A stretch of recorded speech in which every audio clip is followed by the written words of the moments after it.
was pretty happy that I didn't get the slot before lunch or after lunch, but getting a slot after the lightning talks is even more difficult. Okay, I'm probably going to sound very mediocre now. All right, so all technologies and platforms have some topics which are going to evoke strong opinions and emotions. Okay, so dependency injection in Go is one such topic. I'm going to be talking about this DUTDIP pattern that I ended up creating in the course of doing a project in Go, which I have fondly named in the manner to suggest that you shouldn't use it, but in the hopes that in the process of going through this evolution, we'll learn about some interesting nuances about the Go language, and hopefully you will not make the mistakes that I made. Okay? So let's set some expectations. What do you want from a dependency injection system? It lets me choose abstractions over implementations, right? Basically, just write your code against interfaces. A dependency injection system allows me to inject or look up a dependency, and since it creates dependencies, it should provide me with a reliable mechanism to dispose it off, to release its resources, right? If there's abstraction, then I should be able to achieve loose coupling, and I should be able to subject my code to a high degree of unit testing, right? This is adequate, but I add one more. If my code may not need a dependency in a certain workflow, then I should not be forced to create it. I should not initialize it. This is important because this is actually the root cause of this DUTDIP pattern. We'll come to this a bit later. Write your code against interfaces. Simple. The way I try to achieve this is by putting all my contracts and data model into a single package. Now, when I do that, all my interfaces and data structures are in this model package. Conceptually, it is similar to the idea of root package, which Ben Johnson proposed in the standard package layout. And when I do that, all my implementation packages will basically refer to just this model package. None of these implementation packages refer to each other, which is why I eliminate cyclical dependencies in my code. A side benefit. We are going to look at a lot of code snippets. I'm sorry about that. PowerPoints are not for showing code snippets, but in all those snippets, we basically are trying to implement these three contracts. Service is something in your business logic layer. It consumes a dependency, and sometimes to illustrate the idea of multiple dependencies, there's also another dependency. So the default DI mechanism that all of us always want to use is a package level new function, right? And if it has a dependency, you pass it as a parameter. The package level new function basically sets it up in the implementation and returns an instance. When you want to consume the dependency in your code, you basically just call an operation on it, right? A code where you actually set up the service would look something like this. So what's wrong with new?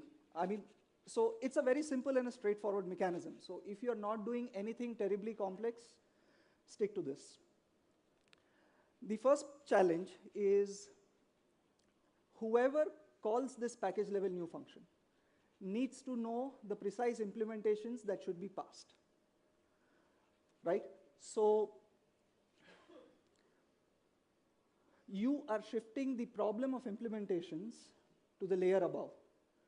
And when you're working on a complex project which has a lot of layers, this may not be enough. So if your service is somewhere in the middle, either the upper layer should know those exact dependencies, or the information about the dependencies need to trickle down to that layer all the way from the top, from your main package, right? You may also notice here that the dependency is getting initialized before the service itself gets initialized. I'm slightly not comfortable with that. Let's take an example. If I'm using a service, let's say that service takes some data, I pass it through some validation. The validation is successful, I persist a record. If the validation fails, then I want to return an error. So in the event of a validation failure, I am not going to consume the dependency at all, right? So in the package level new function, the dependency still gets initialized and passed to the service. Why should we incur the cost of components, building components, CPU cost, memory cost, whatever? Why should we incur this cost if we don't intend to consume it? Our workflow might not consume it. So the way I try to overcome this challenge is that instead of passing a dependency instance, I pass the new function of the dependency. Functions are first-class members in the Go language. This is perfectly good code. I will create a function type in my model package, which will represent this signature. The service new function now expects the dependency new function, not the instance. It sets it up in the implementation, and wherever you need to consume the dependency, you can instantiate an instance of the dependency and then call an operation on it.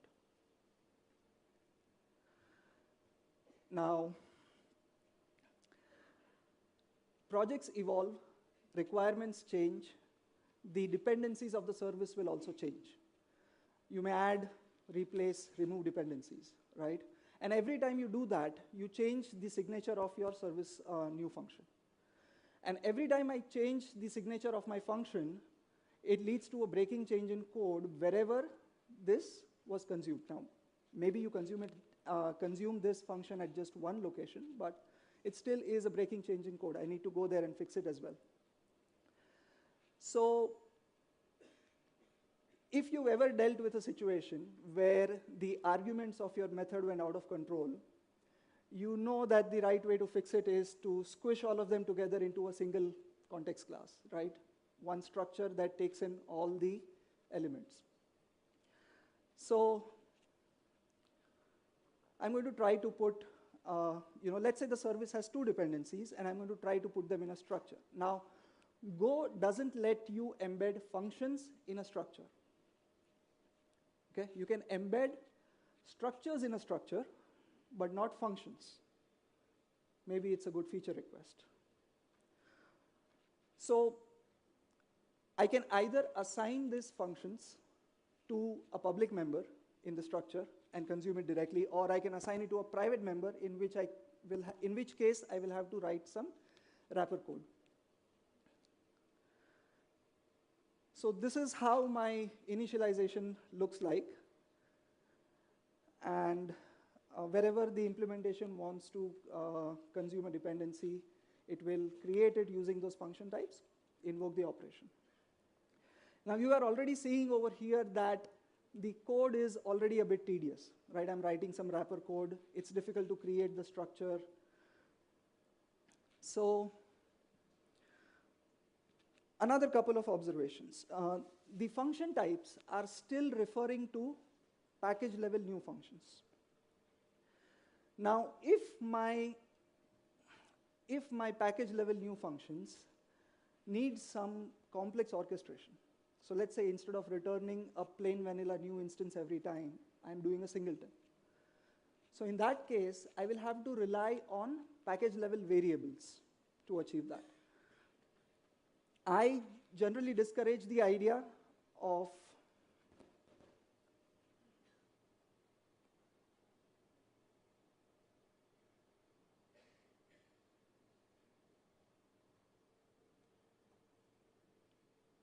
I'm getting a message here about standby.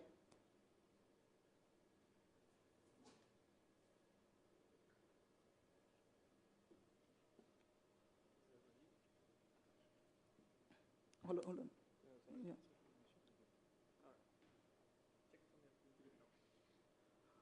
All right.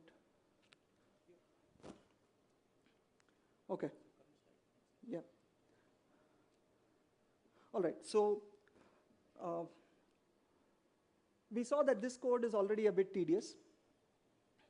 Now, another two observations. The function types are still pointing to package level new functions. And if those functions need some complex orchestration, they're going to use package level variables. Now, I generally discourage the idea of using package level variables. If any method wants to store some state in some variables, I would rather want to put them together in a single structure.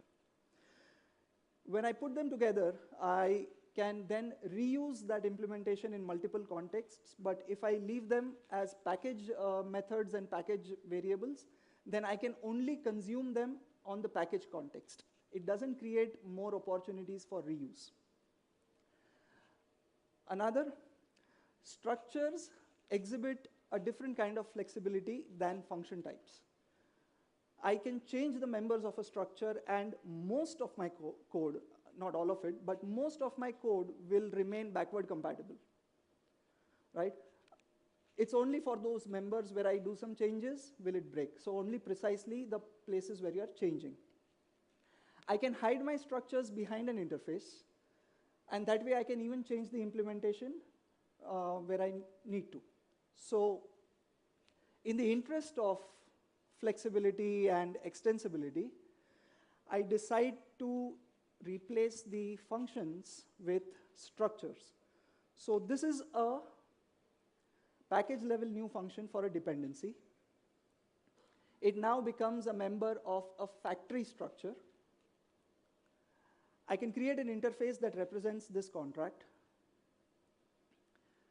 If I have multiple dependencies, then I can put them together into a super factory.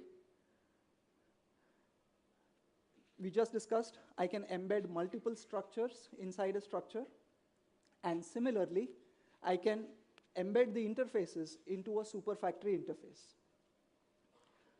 So how does my service initialize the dependencies now? It expects the super factory as a parameter. Wherever you need to consume the dependency, you call the respective factory methods, create the instance, and invoke an operation. Take it a step further, put the service itself in the super factory.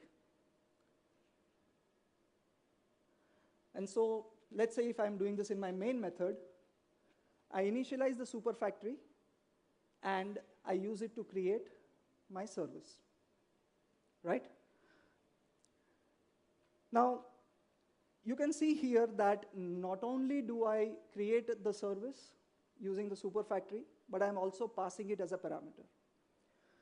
A few slides back, we saw how the information about the dependencies needs to trickle down to that layer where it's needed. So here the service has dependencies. That's why it needs access to the super factory. If dependencies have dependencies of their own, I will have to pass it further.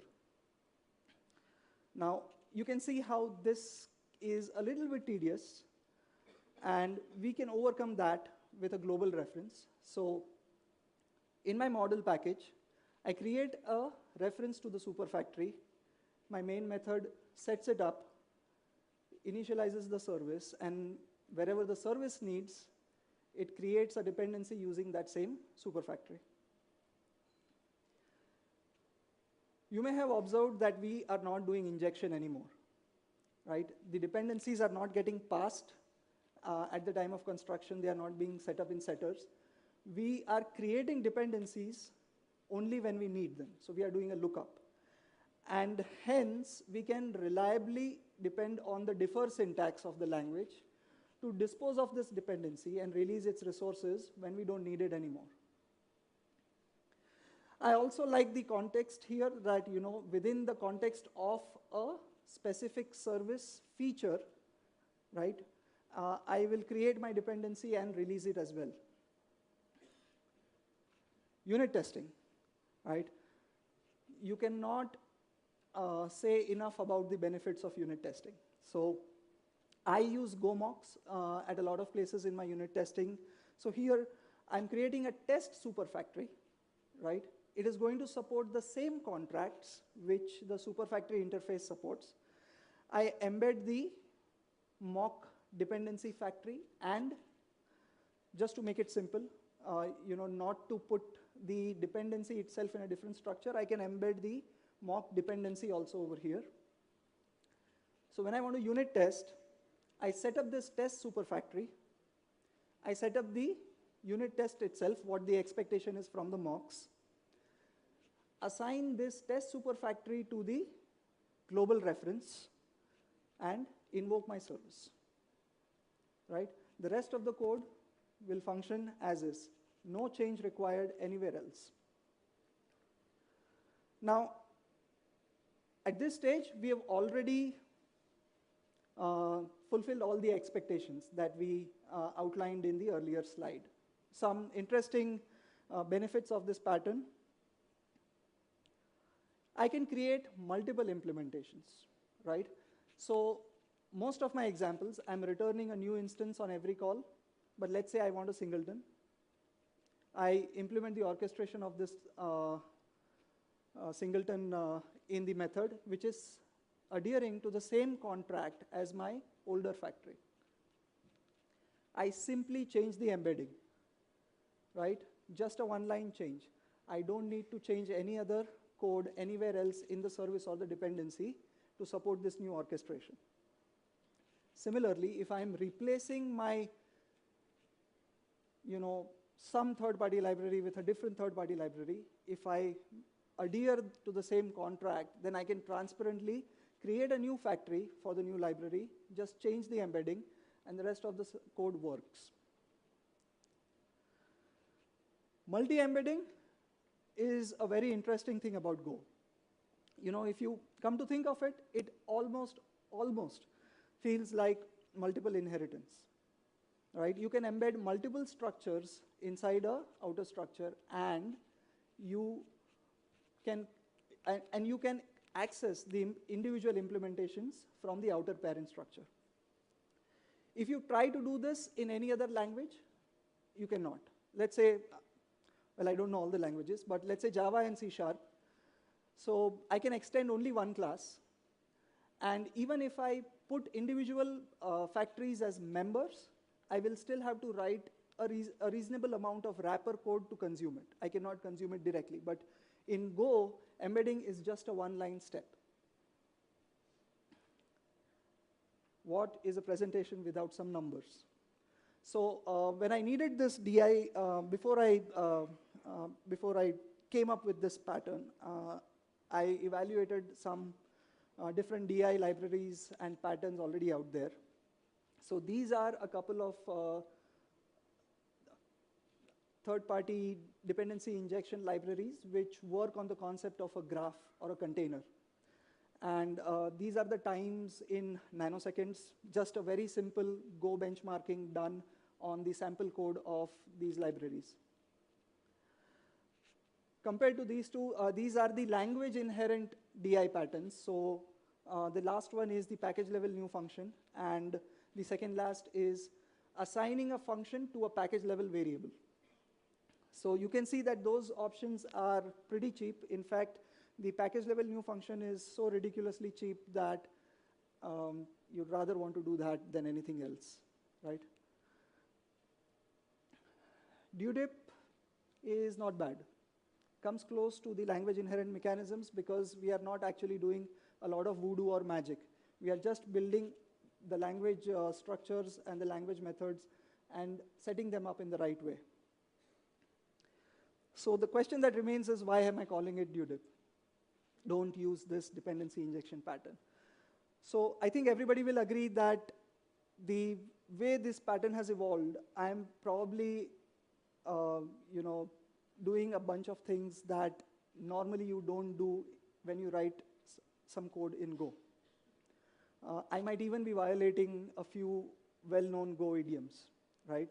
So when I put this idea across with the colleagues and teams, we sort of couldn't build a consensus if this was the best way, if this was an appropriate way to do a dependency injection. And obviously I was furious, but In the course of those discussions, I ended up calling it "Don't use this dependency injection pattern," DUTDIP. But I'll leave you with this thought. DUTDIP is not a third-party library. It is not a framework. It's not something that you import in your project. It's a pattern. It's a manner in which you write, structure, and organize your own code so that you can create dependency injection in your project. Thank you.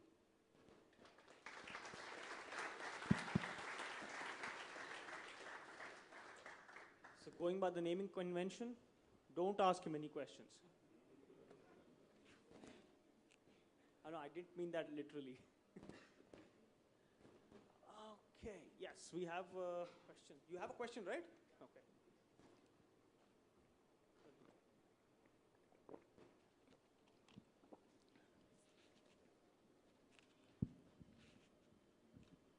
Thanks, Rushabh.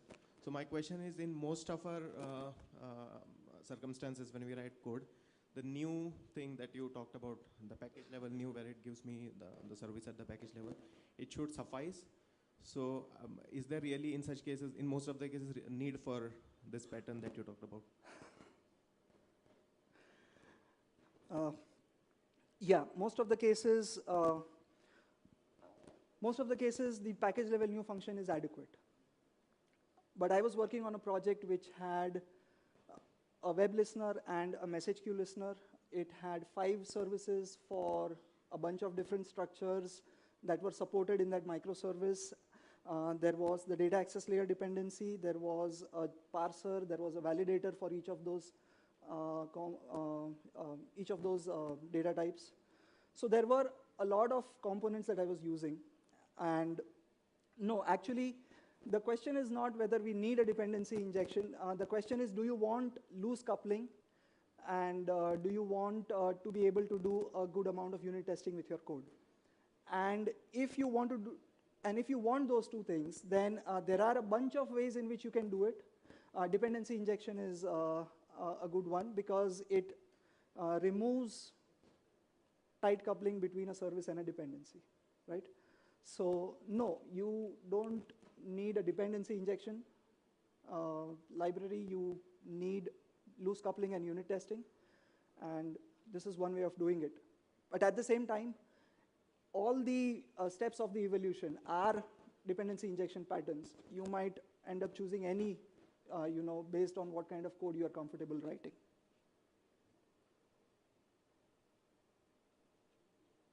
Okay. All right. Thank you so much.